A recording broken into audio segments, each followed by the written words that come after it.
Gabo, que está acá, lo puedo ver mirando nomás, pero también lo veo en el cuadradito. Digo, tenemos esta cuestión híbrida, ¿no? Donde algunas cosas empiezan a suceder en estos espacios y el límite, ¿no? Entre el mundo que habitamos y el mundo digital es un poquito más difuso en esta época, ¿no?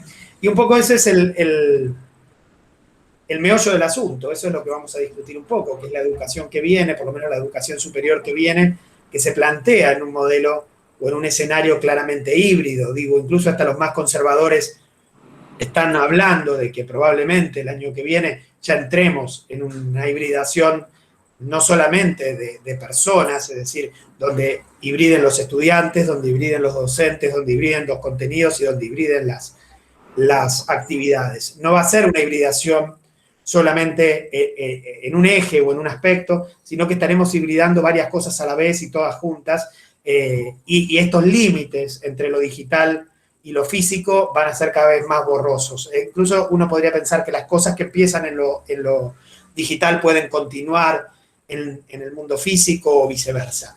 Y esto mismo le va a pasar a nuestras actividades experimentales y, como bien decía Gabriela, hace falta empezar a pensar en modelos teóricos que den cuenta de estas nuevas realidades, ¿no? Que tienen que ver con pensar la actividad experimental en esos escenarios, que son distintos a los escenarios que transitamos en los últimos tiempos.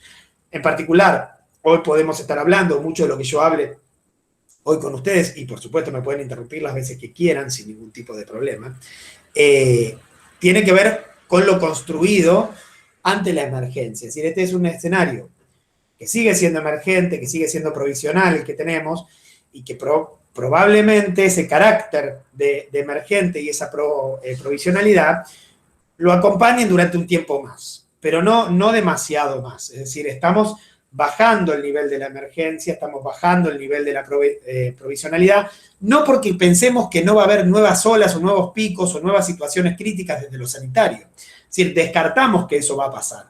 Pero nosotros ya desde el punto de vista educativo contamos con un background que nos va a permitir de alguna manera enfrentar esos nuevos escenarios críticos desde lo sanitario, que probablemente impliquen tomar algunas medidas de restricción de la circulación o de distanciamiento, pero lo vamos a hacer de otra manera, es decir, con un trayecto teórico, con un background de experiencia, con cosas que nos fuimos poniendo a cuesta durante esta pandemia. Voy a empezar a compartirles algunas ideas. La idea no es ahondar mucho, pero ustedes me dicen, a ver si lo ven bien ahora, en un minutito más. Ahí vamos. Quiero compartir esta. A ver si lo ven. ¿Lo ven bien? ¿O no lo ven? No, todavía no se ve. Bueno, vamos a... Ahí está empezando a compartir. Bueno, lo había detenido, entonces... Bueno, sí, hay que tener paciencia porque... Lo volvemos a compartir. La internet se pone un poquito lenta. Se pone lento el internet. Vamos de nuevo con compartir. Sí. Bien, y vamos a compartir lo del seminario de hoy. Ustedes me avisan cuando esté. Dale, te vamos diciendo, ahí se empezó a cargar. Bien. Ya lo estamos viendo. Bien. Vamos a hablar un poquito de esta idea, que es el constructo teórico de que les hablaba Gabriela, que se llama laboratorio extendido, y vamos a pensarlas como potenciadores de la enseñanza, una idea potente para la enseñanza, particularmente en escenarios híbridos como los que yo introducía recién. ¿Qué es precisamente el laboratorio extendido?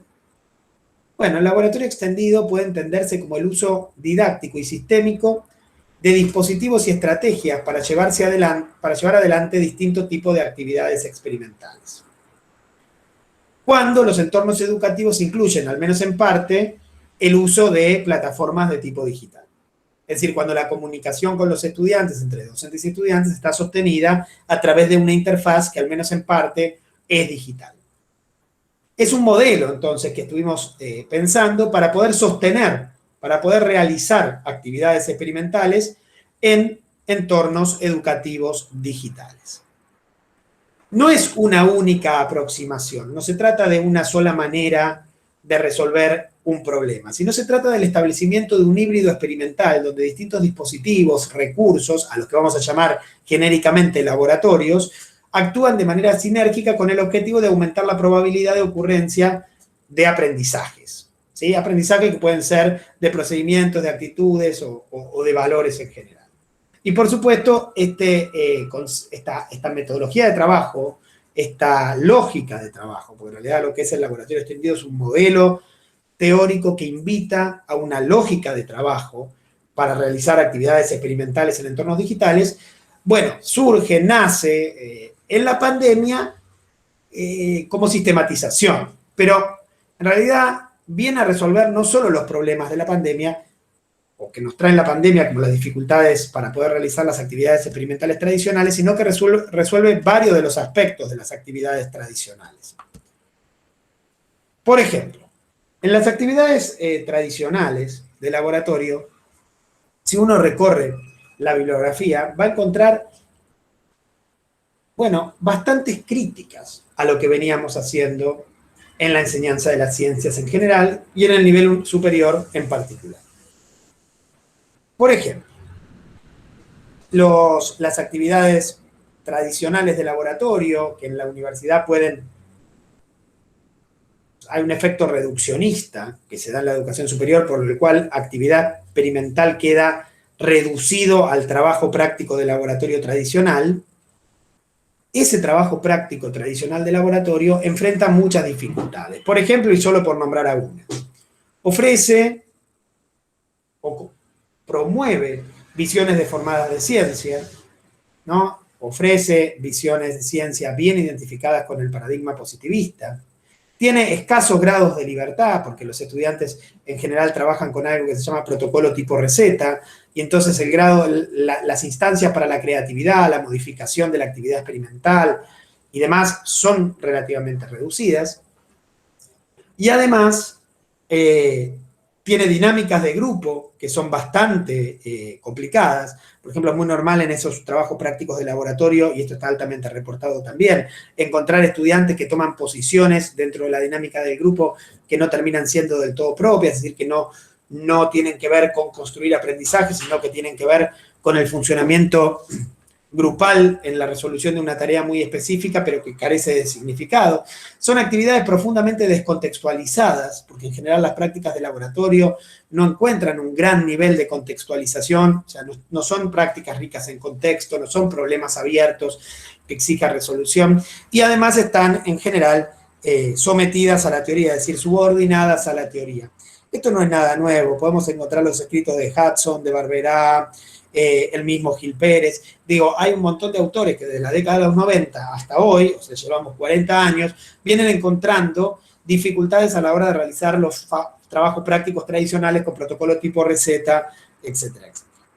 Entonces, el laboratorio extendido, además de darnos una posibilidad de sostener en entornos digitales la actividad experimental, nos va a permitir resolver en gran medida alguno de estos problemas. ¿Y por qué es necesario nuevas alternativas didácticas para trabajar experimentalmente? Bueno, primero porque si uno recorre los resultados publicados en los últimos años, hay 3 o 4 problemas, además de los que ya comenté con respecto a las prácticas experimentales, que tienen que ver con su, dicen algunos autores, poca eficiencia. Es decir, no hay diferencias en los aprendizajes que se pueden construir en una propuesta con actividades experimentales o en una propuesta de corte más libresco. Sin embargo, claro, estos autores llegan a estas conclusiones analizando prácticas de laboratorio que tienen todos los problemas de diseño que yo acabo de comentar. A esto le podríamos sumar las dinámicas o las cuestiones de género que se exacerban en el laboratorio, que son problemáticas y que hoy merecen especial atención. Siempre la merecieron, pero hoy están en absoluta agenda. Y además, bueno, van a ir apareciendo otras cosas que podemos llegar a ir comentando. El laboratorio extendido entonces es un híbrido donde se propone trabajar con distintos laboratorios o distintos tipos de actividades experimentales. Básicamente yo sistematicé algunas, pero puede haber muchas más, que tienen que ver con las actividades experimentales simples, las simulaciones, el laboratorio móvil, el laboratorio virtual y el laboratorio remoto. También hay otras, un poco más emergentes, como pueden ser la realidad aumentada, la realidad inmersiva o la inteligencia artificial, que hoy también ya se están trabajando. Entonces, una propuesta del laboratorio extendido, en realidad propone una secuencia didáctica organizada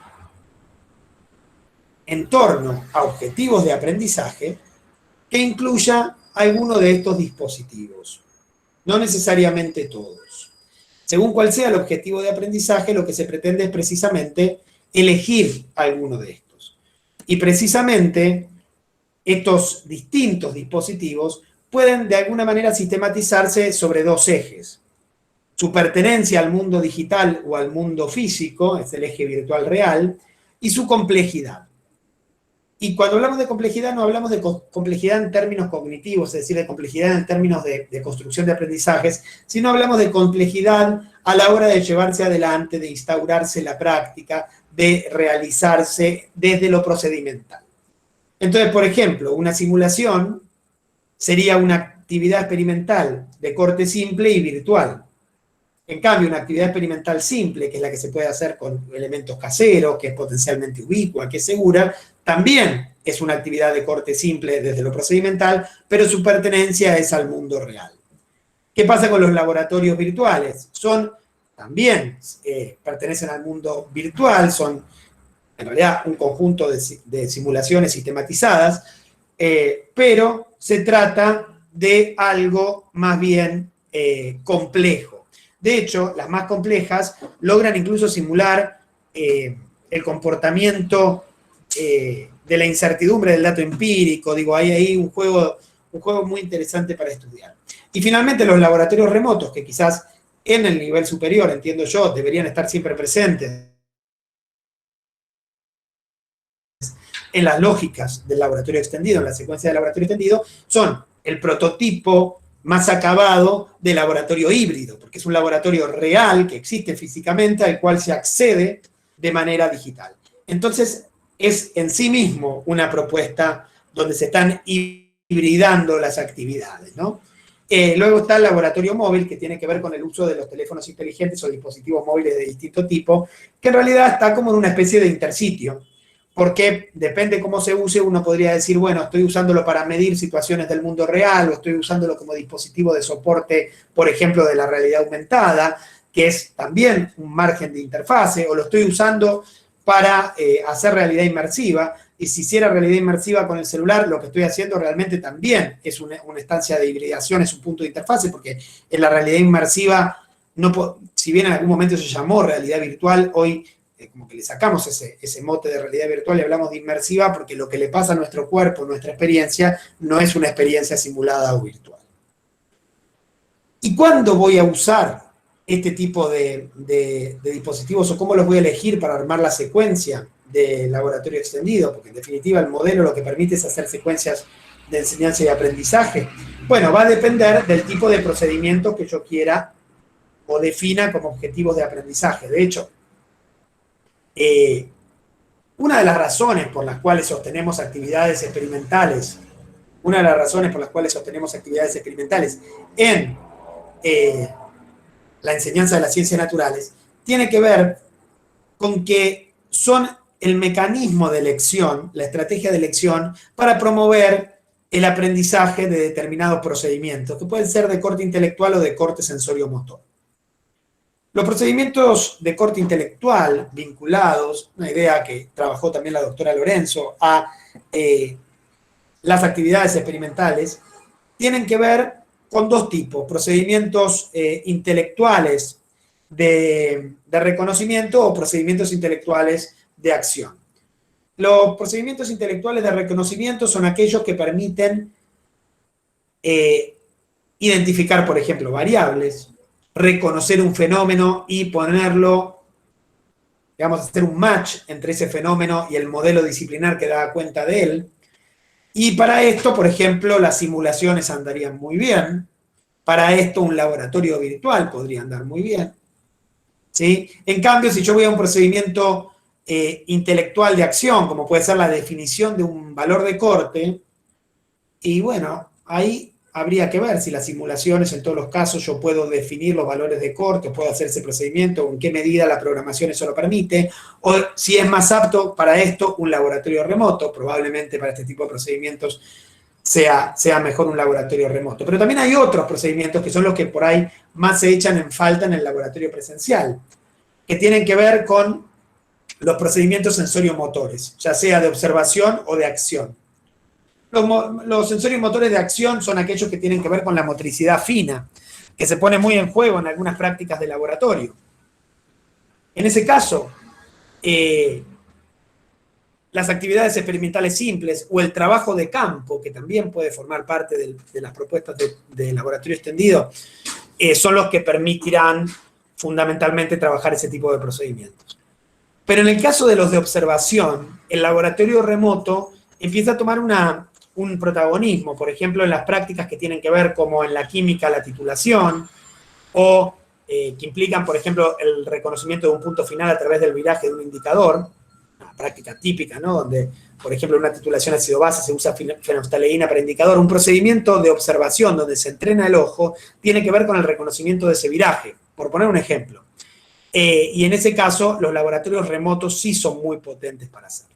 Otra cuestión que tiene que quedar absolutamente clara es que dentro de este abanico, aunque yo no lo puse acá, está también el laboratorio presencial, el laboratorio físico. Porque la idea de extender el laboratorio no se trata de reemplazar el laboratorio presencial. Al contrario, se trata de usar el laboratorio presencial para aquello que consideremos que nos ofrece esa instancia de manera excepcional, de manera, no digo irreemplazable, pero sí muy potente. Es decir, de hecho, la lógica del laboratorio extendido potencia el trabajo en el laboratorio físico o el laboratorio real. Hay algunas otras cuestiones que también tiene a favor la lógica de trabajo del laboratorio extendido, que es que el laboratorio extendido es un laboratorio fundamentalmente simbólico, donde aparecen algunas cuestiones vinculadas a las representaciones, sobre todo las representaciones de corte visual, y que permiten que al mismo tiempo se esté trabajando lo que Johnston llamaba niveles de representación macroscópico, submicroscópico y simbólico. Existen muchos problemas a la hora de trabajar estos niveles de representación. La falta de experiencia de los alumnos con el trabajo macroscópico, con la empiria, es uno de los problemas que están reportados en la bibliografía. Los errores sobre la naturaleza del tipo submicroscópico, es decir, lleva a confusiones entre la naturaleza del material y la incapacidad de visualizar determinadas cuestiones que ocurren a ese nivel. Y la peor de todas es quizás la falta de posibilidades de moverse libremente entre los tres niveles. Fíjense lo que quiero mostrar, lo voy a traer con un ejemplo quizás de la química. En química, en el nivel macroscópico, lo que vamos a ver son representaciones de corte fenomenológicas, es decir, vamos a poder hablar de las propiedades empíricas de las sustancias a las que tenemos acceso.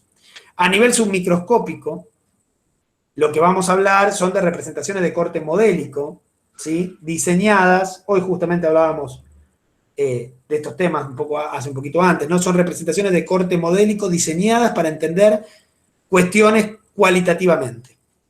Si son, por ejemplo, acá aparecen las representaciones del átomo, las representaciones de algunas moléculas, ¿sí? En el nivel submicroscópico, y están pensadas, están diseñadas para una comprensión cualitativa de la naturaleza de la materia, por ejemplo, o de algún otro tipo de fenómenos. Y luego están las representaciones de corte simbólico, que en la química tiene un simbolismo que le es propio, pero tienen que ver sobre todo con las relaciones de masa. Para eso se crean, ¿no? Y las relaciones de masa implican relaciones de corte cuantitativo. Después se pueden emplear también para algunas otras cosas, pero fundamentalmente dan muy bien cuenta, ¿sí? De las relaciones cuantitativas. Estos tres niveles, en las prácticas normales, no normales, sino tradicionales, de actividades experimentales en el laboratorio tradicional de educación superior, cuesta este movimiento, este salto entre los tres niveles, trabajarlos al mismo tiempo. Están como muy dilatados en el tiempo, el trabajo con un nivel y con otro. En cambio, en el laboratorio extendido, los tres niveles pueden trabajarse a la vez. Y, por ejemplo, las simulaciones caen en el nivel submicroscópico, pero el laboratorio remoto trabaja el nivel macroscópico. Entonces, poder trabajar al mismo tiempo con dispositivos que me permitan facilitarle al estudiante el pasaje entre los niveles, realmente está dando muy buenos resultados. Ustedes me pueden interrumpir cuando quieran, ¿verdad? Otra cosa que hay que tener en cuenta es que a la hora de proponer actividades experimentales, no todas las actividades experimentales son iguales, ¿sí? Son las mismas. De hecho, hay actividades experimentales que son de tipo ejercicio, actividades experimentales que son de tipo experiencia y actividades experimentales que son de tipo investigación. En líneas generales, podemos decir que cuando la actividad experimental es de tipo ejercicio, cuando lo que se busca primariamente es el desarrollo de técnicas y destrezas de corte práctico. Esto es muy común en la educación superior. Hay incluso trabajos prácticos, yo lo recuerdo de mi cátedra de física, trabajos prácticos diseñados especialmente para que un estudiante aprenda a usar, por ejemplo, este aparato que vemos ahí, un calibre, ¿sí? O para que aprenda a usar una pipeta, si vamos al caso de química, o una bureta en el caso de una química analítica. Las experiencias son actividades experimentales dedicadas o pensadas para que el estudiante tome conciencia de un fenómeno natural. ¿Sí? Es una actividad experimental que realiza el propio estudiante con el objeto de que él pueda entender, pueda ver, tome conciencia, ¿no? Entre dentro de su universo de significados esta idea de que hay algún fenómeno natural que ocurre. Y finalmente las investigaciones son tareas abiertas, problemas abiertos que implican en su resolución la realización de alguna práctica experimental.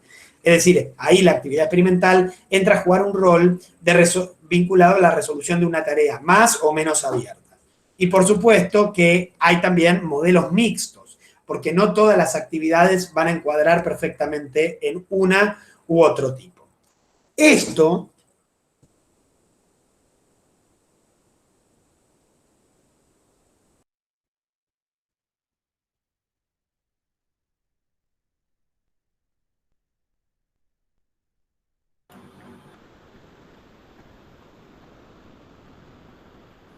Perdimos a Nacho. Ay, sí, yo estaba pensando lo mismo.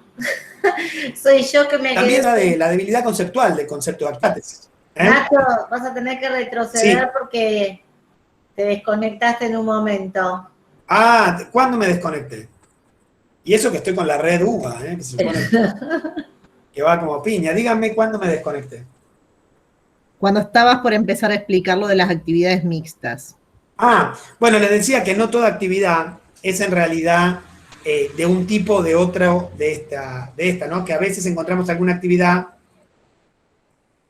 Ahora me siguen escuchando, me avisan si no me. Sí. Ah, les estaba diciendo que si tienen, que hay actividades de laboratorio que en realidad pueden tener componentes de los distintos tipos, que no son absolutamente claras o que no responden claramente a uno u otro tipo, porque esa naturaleza también existe. Ahora bien, en la propuesta del laboratorio extendido, el poder incluir distintas actividades en una misma secuencia me da la posibilidad de garantizar que en mi secuencia yo tenga de este tipo de actividades. Por ejemplo, ejercicios, porque en educación superior, por decir algo, pero en la educación técnica, que es de nivel medio también, el desarrollo de las destrezas técnicas, las destrezas prácticas son muy valoradas, sobre todo en carreras de corte científico-tecnológico, porque en educación superior o en educación media todavía más, la idea de la toma de conciencia sobre fenómenos que puedan ser estudiados como fenómenos naturales es absolutamente prioritaria, y ni hablemos en educación superior del tipo de investigaciones abiertas, es decir, usar la actividad experimental para resolver problemas, concretamente. Entonces ahí lo que tienen es esta posibilidad de la que nos brinda el laboratorio extendido, de avanzar, digamos, en una secuencia que tenga distintos tipos de actividades. Entonces acá aparecen claramente dos desafíos. El desafío del diseño y el desafío de la formación. O sea, nosotros necesitamos hoy ser capaces de diseñar propuestas de trabajo en el laboratorio extendido. Pero estas propuestas de trabajo no son fáciles de diseñar. Y de hecho pueden llevar bastante tiempo el diseño de este tipo de propuestas, ¿no? Porque se trata de la selección de los recursos que van a entrar dentro de la propuesta del laboratorio extendido, de las actividades, su secuenciación y también una estrategia de evaluación acorde. Porque si no podemos caer en el otro problema que es la disociación entre la evaluación y la propuesta de enseñanza. Y esto implica desafíos de formación para el colectivo docente. Formación tanto didáctica como técnica, que fue una de las cosas que más notamos en la pandemia. De hecho, hemos tenido mucha demanda de formación. Déjenme contarles que el laboratorio extendido también resuelve otro problema, que es el problema de cómo contextualizamos las prácticas de enseñanza. El laboratorio extendido, las actividades experimentales en el laboratorio extendido, o como las propone el modelo por lo menos, son actividades ricas en contexto, un contexto provisto por la realidad de las profesiones, en el caso de la educación superior, por los emergentes y por los intereses de los actores educativos. Este contexto, básicamente, debería trabajarse en una lógica de narrativa transmedia, donde el laboratorio extendido está formando parte. Y esto implica el diseño de materiales que tienen que ser, por supuesto, transmediales, que aparte tienen que ser multidispositivos, multiplataforma, y tienen que ser al mismo tiempo encapados, es decir, permitiendo a los estudiantes trabajar en distintos niveles al mismo tiempo. Un desafío enorme en términos de diseño de la enseñanza. En este caso, por ahí en una mirada un poco más reduccionista, para no asustarnos tanto, sí se puede decir con toda seguridad que el laboratorio extendido es un laboratorio narrado. Que está bien, si no podemos construir la narrativa transmedia con todos estos materiales, al menos tenemos que lograr construir alguna narrativa en términos brunianos. Es decir, se nutre de las ideas de Brunner en cuanto que hay una narración que dota de significado a la práctica experimental. Al mismo tiempo, el laboratorio extendido puede ser una invitación para abordar problemas ricos en contextos, que se resuelvan a través de algún tipo de aproximación experimental. En el caso, por ejemplo, de las ciencias de la salud o de la ingeniería, podría ser un taller de casos, es decir, de casos que se puedan resolver a través del uso de las secuencias de laboratorio extendido. Y, ¿por qué no?, un espacio para la toma de decisiones. Porque uno de los elementos que más ricos se tornan en el laboratorio extendido son los simuladores de toma de decisión. Estos simuladores de toma de decisión no son muy frecuentes, pero son muy potentes cuando se trabajan en el laboratorio extendido. Es decir, pedirle a los estudiantes, se puede hacer con distintas plataformas, pero de todas maneras también se lo puede hacer de una manera, si se quiere, más rústica, es que el trabajo implique la toma de alguna decisión. Siempre que el trabajo implique la toma de decisiones. Además, el laboratorio extendido tiene 3 o 4 cuestiones más que vale la pena explorar.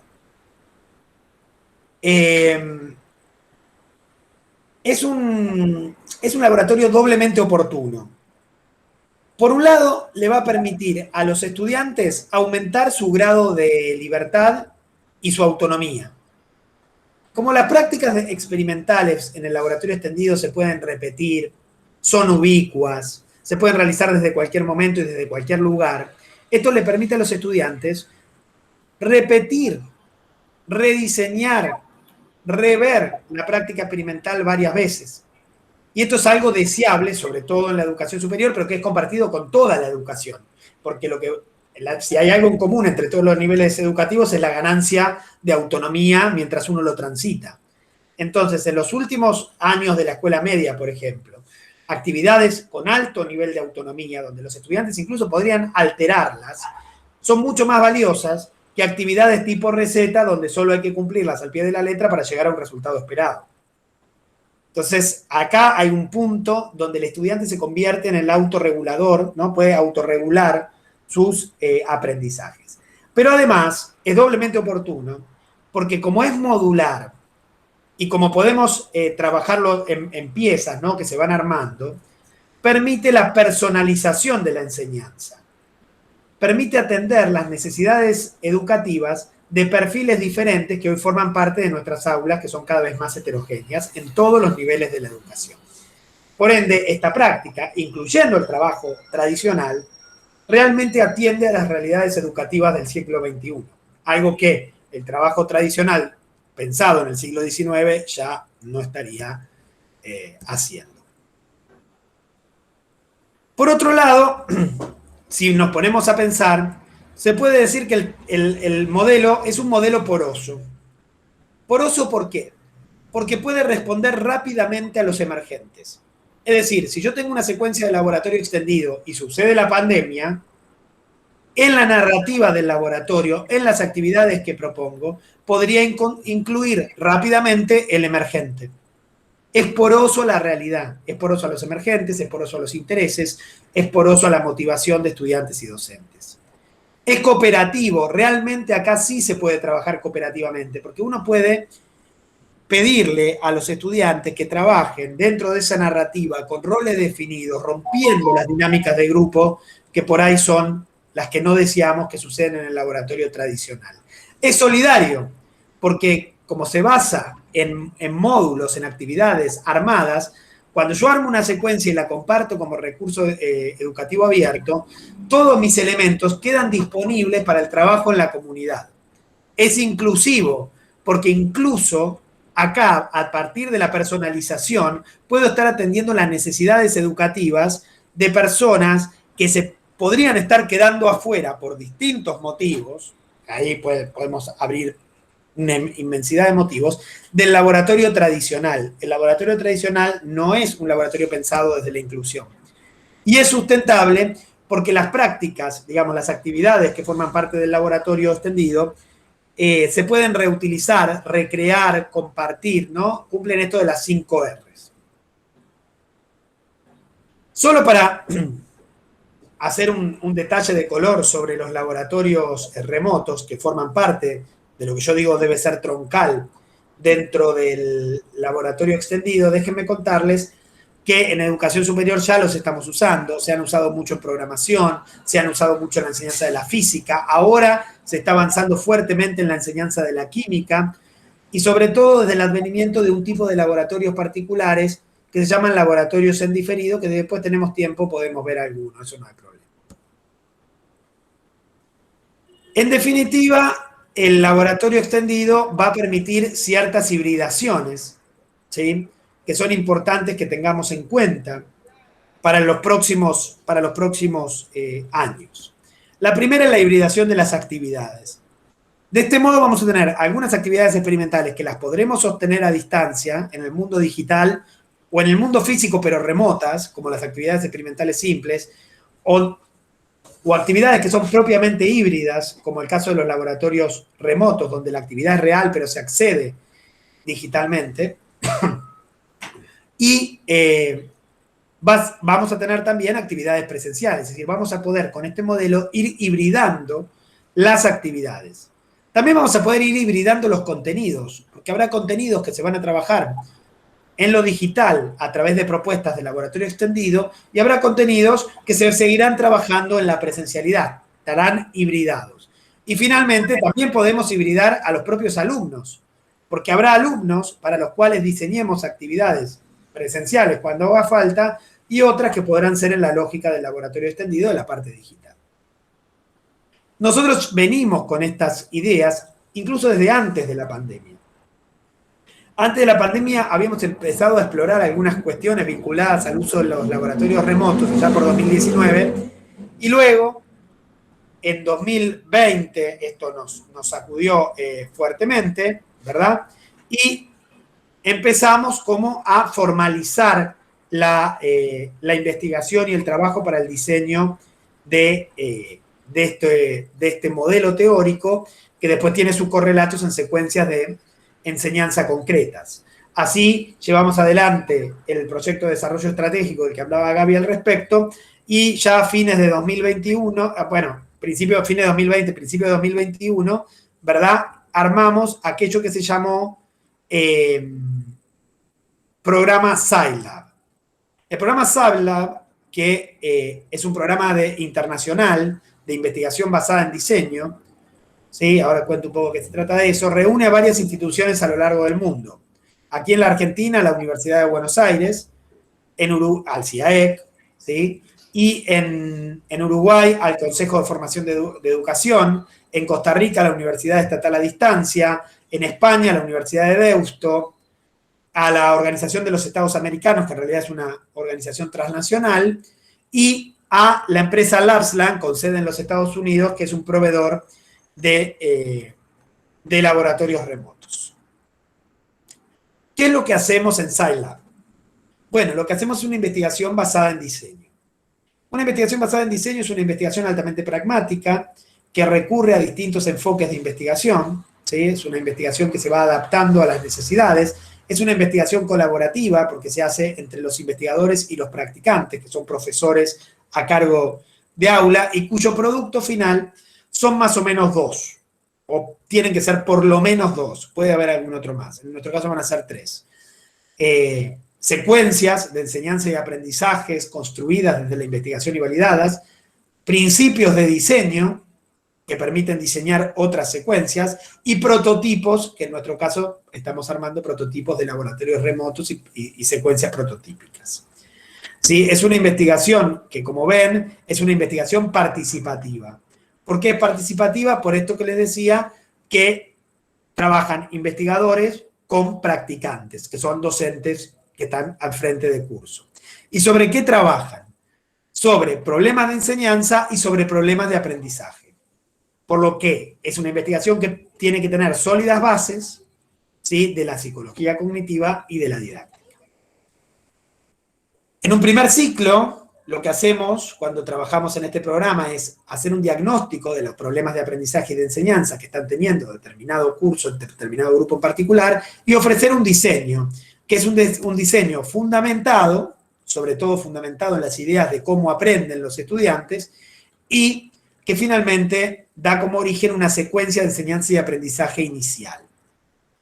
La investigación es pragmática, porque para poder evaluar cómo está funcionando esta secuencia inicial, se utilizan distintas aproximaciones metodológicas que responden tanto al enfoque cualitativo como cuantitativo y que tienen un alto grado de flexibilidad. Y estas distintas aproximaciones que se van dando tienen un solo objetivo común: disminuir la incertidumbre en la toma de decisiones, hacer que las decisiones sobre esa secuencia que se desarrolla para, en este caso, la lógica del laboratorio extendido, tenga un bajo grado de incertidumbre, ¿no? Las decisiones las tomemos fundadas en evidencia empírica. Luego entramos en una serie de microciclos, porque luego de la primera implementación de esa secuencia inicial, habrá que hacer ajustes y obtendremos una secuencia refinada y principios de diseño.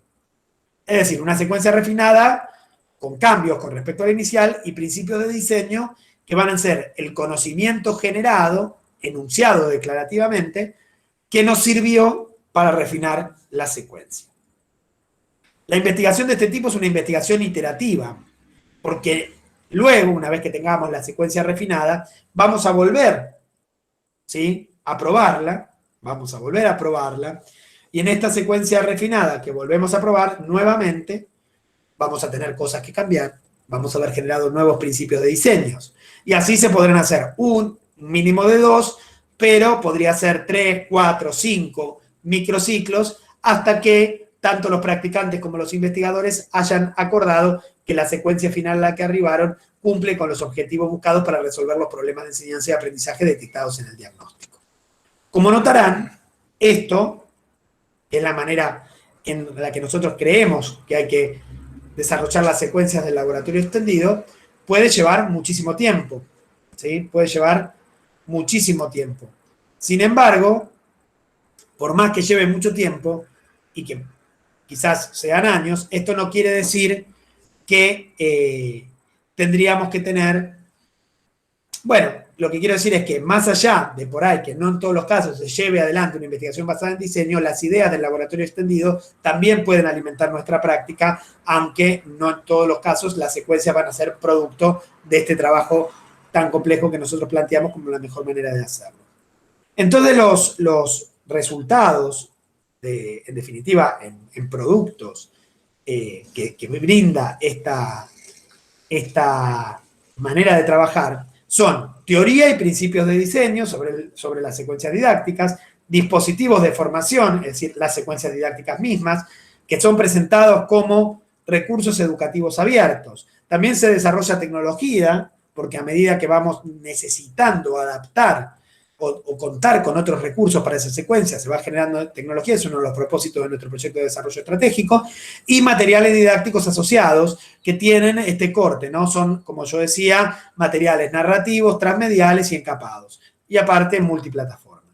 Ahí no lo dije, pero ahí está. Bueno, un poco esto era lo que yo tenía para contarles y lo que estamos trabajando acá en el CIAEC, como decía Gabriela, a través de nuestro proyecto de desarrollo estratégico, de nuestro proyecto UBATIC, del proyecto ANI que tenemos con el Uruguay, del proyecto que tenemos con la Organización de los Estados Americanos, ¿verdad? Y de otros proyectos que también se llevan adelante en el marco de nuestro centro de investigación, que son proyectos UBACIT, CONICET, agencia y demás. Así que, bueno, también muy contento porque tenemos 2 becarios ya también trabajando en estas líneas de trabajo. Bueno, era más o menos eso. Quise ser lo más breve posible, y no fui tan breve como esperaba, así que fue 40 minutos. Bueno, muchas gracias, Nacho. No sé si fuiste breve, pero sí fuiste rápido. Me parece que para quienes te escuchamos en otras ocasiones, hoy se ve que tenías muchas cosas para contarnos y no querías que nos perdiéramos de nada. Así que bueno, estamos muy contentos, estamos con 53 personas convocadas en el seminario, así que nos parece que es un acontecimiento, ¿no? Esto de poder juntarnos en este espacio, lo que significa también que el tema en el cual está trabajando Ignacio es un tema muy convocante, que a todos les interesa. Así que bueno, aprovechemos que nos queda un ratito más, que Ignacio se puede quedar, para que puedan hacerles preguntas, comentarios. ¿Alguien tiene algo para decir sin miedo, con confianza? Bueno, si nadie pregunta, vamos a tomar nosotros una prueba, ¿no? Saquen una hoja y preguntamos nosotros. No, mentira. Hay una pregunta en el chat. A ver, Tere, dale. Ahí en el chat, Antonio Darío Mallieret pregunta si desde el punto de vista de lo evaluativo, los laboratorios presentan algún módulo de evaluación. Sí, bueno, el laboratorio extendido es un modelo para realizar secuencias de enseñanza y aprendizaje. Y las secuencias de enseñanza y aprendizaje deben incluir las instancias de evaluación. Ahora acá sí quiero primero saludarlo a Antonio, Antonio yo lo conozco por Darío, pero bueno, saludarlo ahí que está seguro en Entre Ríos. Decirle que, bueno, por supuesto, son secuencias de enseñanza y aprendizajes, entonces tienen que tener definidas distintas instancias de evaluación.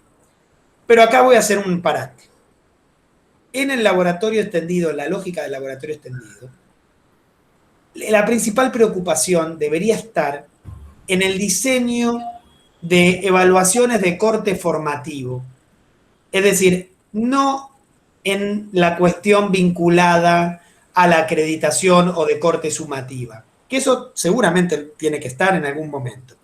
Pero es muy importante que a lo largo de la secuencia del laboratorio, por la naturaleza de estas secuencias, se incluyan instancias formativas que le permitan sobre todo al estudiante darse cuenta qué le aprendió, bueno, primero si aprendió o no aprendió los objetivos que se buscaban, segundo, qué es lo que aprendió de esos objetivos, hasta dónde aprendió, y tercero, cuándo lo hizo y con qué dispositivo en particular. Es decir, como estos laboratorios tienden a que el estudiante gane autonomía, es muy importante, si yo estoy haciendo una propuesta donde el estudiante tiene que ser protagonista y autónomo, que yo le ofrezca instancias para que él pueda precisamente ir autorregulando sus aprendizajes. entonces puede darse cuenta de cuándo tiene que volver a tal actividad, cuándo tiene que volver a tal simulador, cuándo tiene que volver al laboratorio remoto, cuándo tiene que volver a escuchar la narrativa, cuándo tiene... Él tiene que ser consciente de lo que aprendió o no. Y esto se logra ofreciendo un gran sistema de evaluación, pero no un sistema de evaluación que solo esté contemplando lo sumativo, sino que esté contemplando sobre todo lo formativo, es decir, que dé elementos al estudiante para que él autorregule sus aprendizajes. Si no, esta lógica de trabajo en definitiva fracasa, porque es ridículo decir que yo voy a querer un estudiante autónomo que pueda repetir las prácticas las veces que quiera, cuando pueda modificarlas, si yo no le estoy dando elementos para que él mismo pueda juzgar cuando eso es necesario y cuando no. ¿Se entiende lo que quiero decirles? Eso es muy importante, que tiene que estar pensada la evaluación, ¿sí? Tiene que estar pensada la evaluación, pero sobre todo tiene que estar pensada en términos formativos. Tiene que estar pensada en términos formativos. Y después, esa evaluación formativa, junto con otra cantidad de información empírica, tiene que permitirle al docente tomar decisiones sobre su propia enseñanza.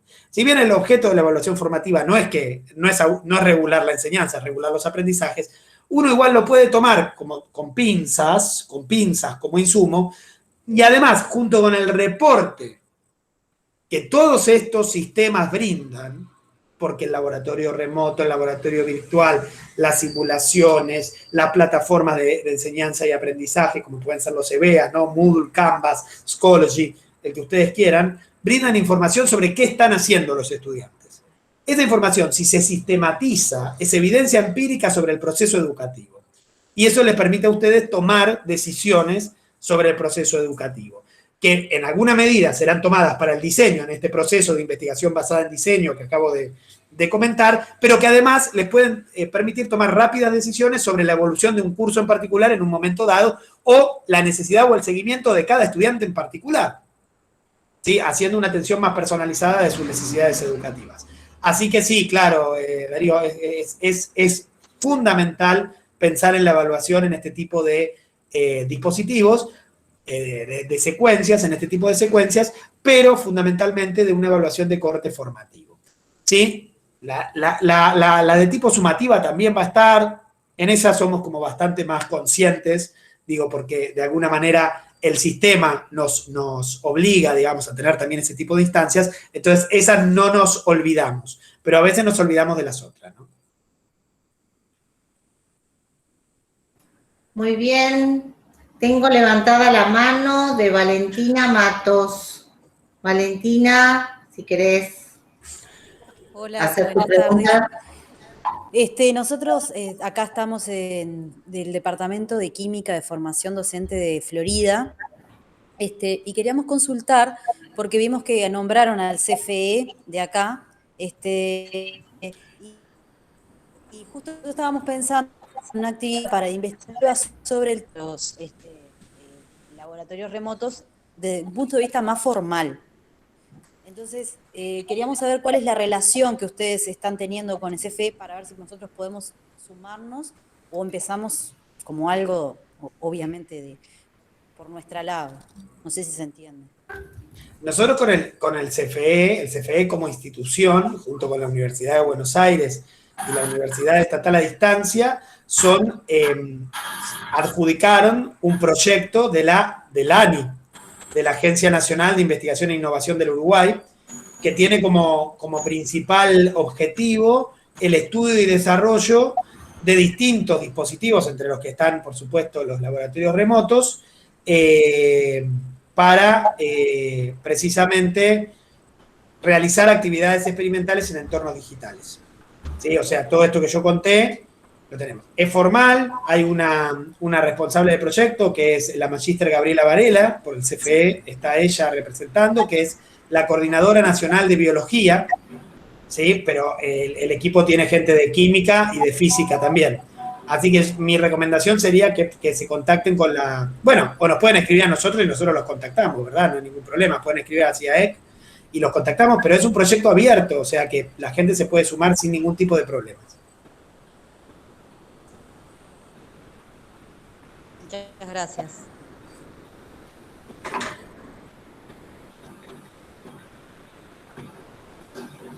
¿Alguien más? ¿Alguna otra pregunta, comentario?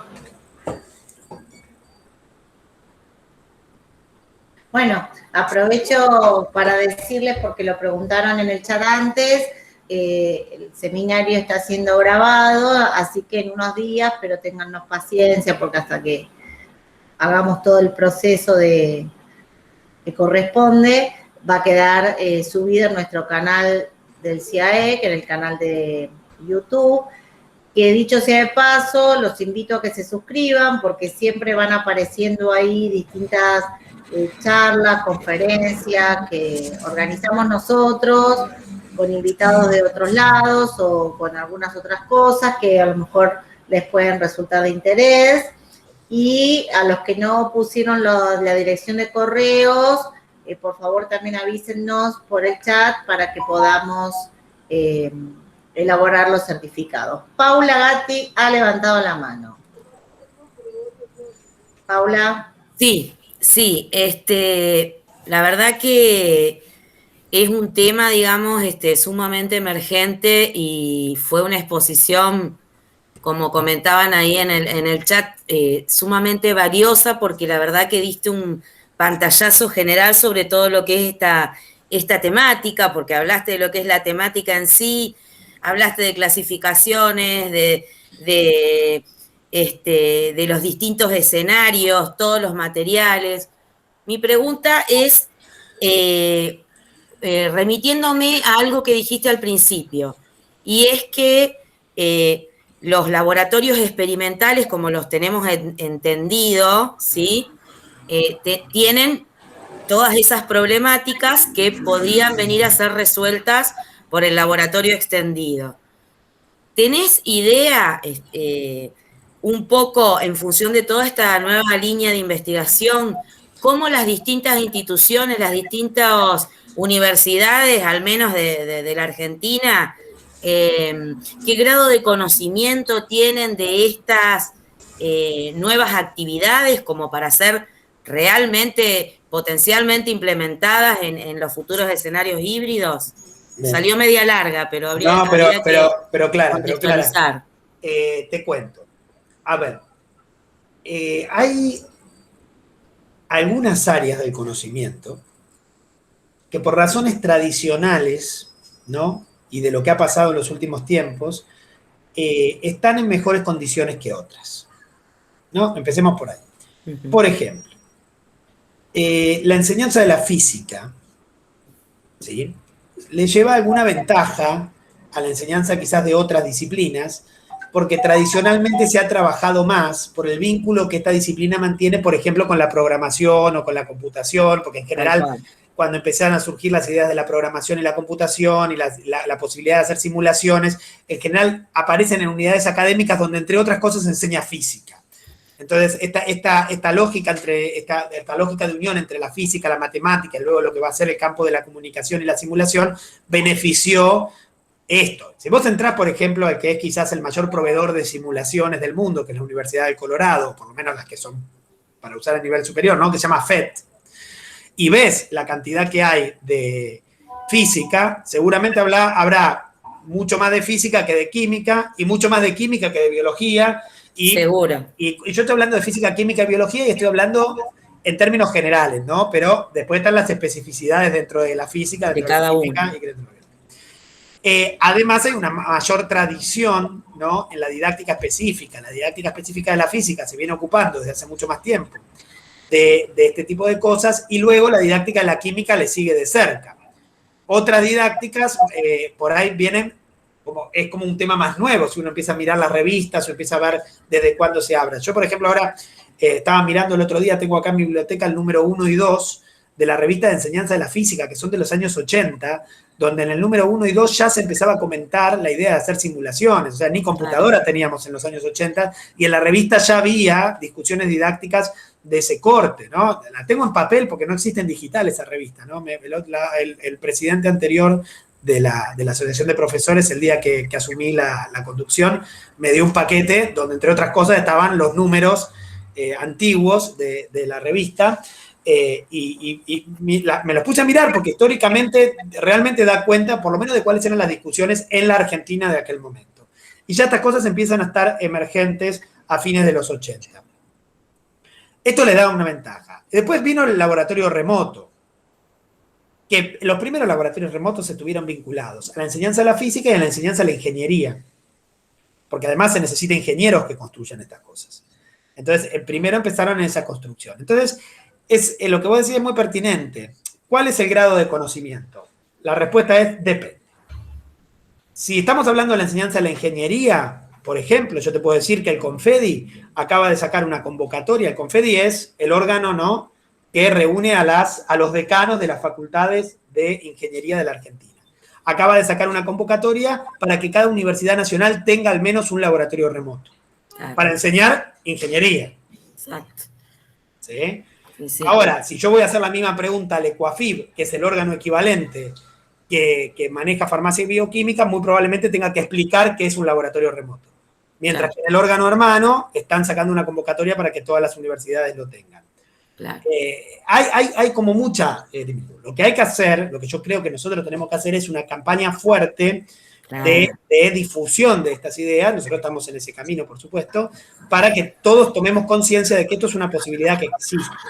Y para que cada institución valide las nuevas propuestas. Un poco a eso también iba mi pregunta, porque de pronto si hay lugares que no tienen plena conciencia de lo que es, tal vez cuando un docente se anime o se aventure a hacer una nueva propuesta de trabajo y que no tenga, obviamente, suponete, pueda estar trabajando en una línea o pueda interesarse en empezar a incorporar todas estas nuevas cuestiones, si no van a ser cuestionados institucionalmente para llevar a cabo ese tipo de actividad. Pero a ver, y acá está esta cuestión, ¿no? Es decir, hay algunos que tenemos alguna...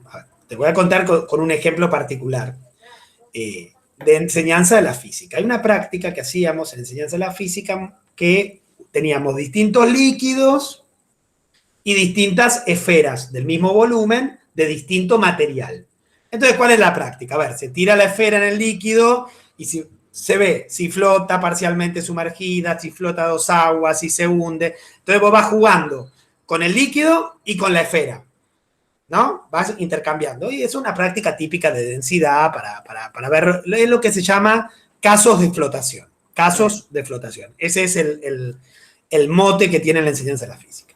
Hace un tiempo atrás me llaman, yo soy profesor de varias universidades, en una de ellas tengo un colega, Jorge, que quiso, no sé si está hoy, pero probablemente ande por acá, le quiso implementar o va a implementar esta práctica en una de las universidades.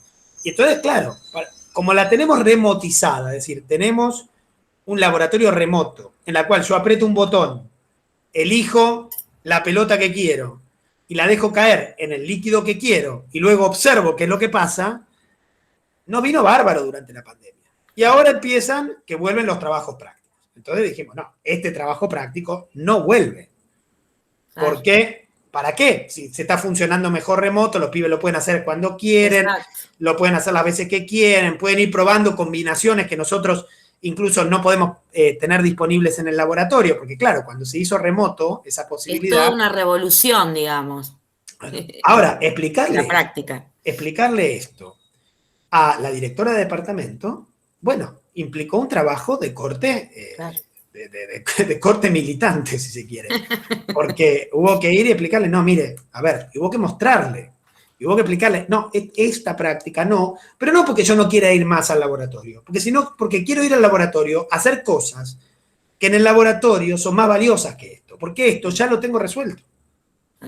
Y lo tengo resuelto mejor porque el estudiante lo va a poder hacer las veces que quiera, porque lo va a poder probar, porque hasta se podría usar esa práctica en una evaluación. Por ejemplo, una cosa que se puede hacer, el laboratorio remoto, las actividades del laboratorio remoto, podrían permitir incluso evaluar.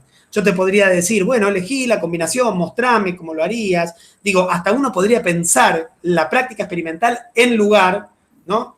Obviamente, habría que rotarlo, habría que tener una rúbrica, habría que hacer cosas bien hechas, pero podría ser algo que no lo hemos hecho antes. O sea, existen estas posibilidades. Entonces, respondiendo a tu pregunta, sí. Sí, o sea, perfecto. es un universo complejo. Sí. Gracias. No, por favor. Y te digo esto, los laboratorios remotos que ya están muy disponibles en la enseñanza de la física, recién empezaron a estar disponibles en la enseñanza de la química y en la enseñanza de la biología hace menos tiempo atrás, hará 1 año o 2, con el advenimiento de algo que se llama laboratorios diferidos, que yo no lo comenté mucho, pero lo puedo, si quieren, aclarar ahora. Los laboratorios remotos son de 2 tipos, de laboratorios en tiempo real, es decir, donde la práctica experimental sucede realmente en el mismo momento que yo la estoy seteando, y algo que se llama laboratorios diferidos. ¿Cuál es la diferencia? Si yo estoy haciendo una actividad de física, volver al punto cero es muy fácil. Pues yo tengo un plano inclinado con una bolita que cae y hago así, cae. Y para que vuelva, lo único que tengo que hacer es pedirle al robot que vuelva a hacer esto y la bolita vuelve a su lugar. Es decir, es muy fácil volver a las condiciones iniciales de la experiencia. En química, imagínate, si la reacción ocurre, ocurrió. O sea, vos necesitas un mono que vaya, que saque las cosas y que las reponga a su estado inicial de reactivos, ¿no? Que reponga los reactivos y retire los productos. Bueno, muy bien. Eso no puede robotizarse del todo. Entonces lo que se hace ahí es un laboratorio diferido. ¿Qué es un laboratorio diferido? Son infinitas, porque es infinita, son muchísimas repeticiones de la misma experiencia una y otra vez, cambiando todo lo que se puede cambiar, ¿sí? En cada una de las repeticiones y haciendo cada combinación por triplicado, quintuplicado, duplicado.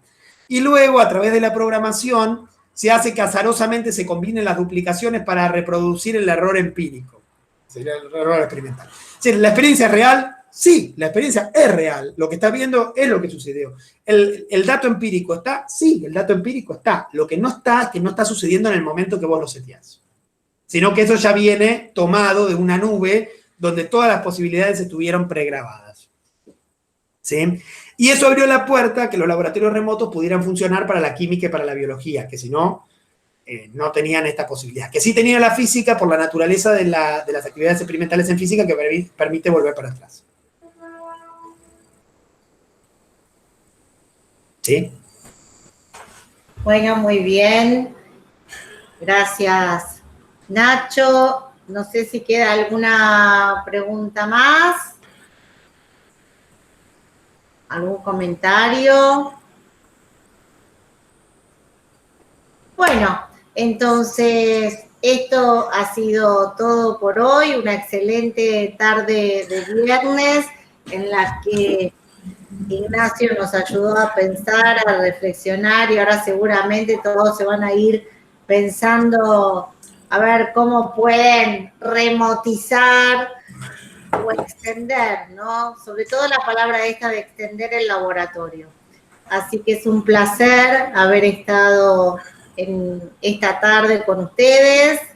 Y bueno, nada, les mandaremos los avisos cuando tengamos nuevas reuniones, que ahora estamos haciendo como más postergadas, una por mes, una cosa así. Así que nada, sigan en contacto que acá estamos nosotros. Y cualquier cosa nos escriben. Muchas gracias y hasta siempre. Gracias, Ignacio, por tu charla. Un placer.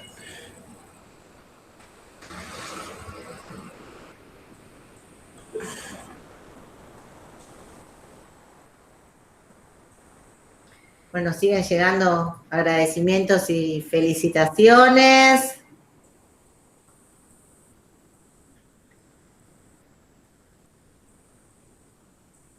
Bueno, voy a dejar de tener la grabación.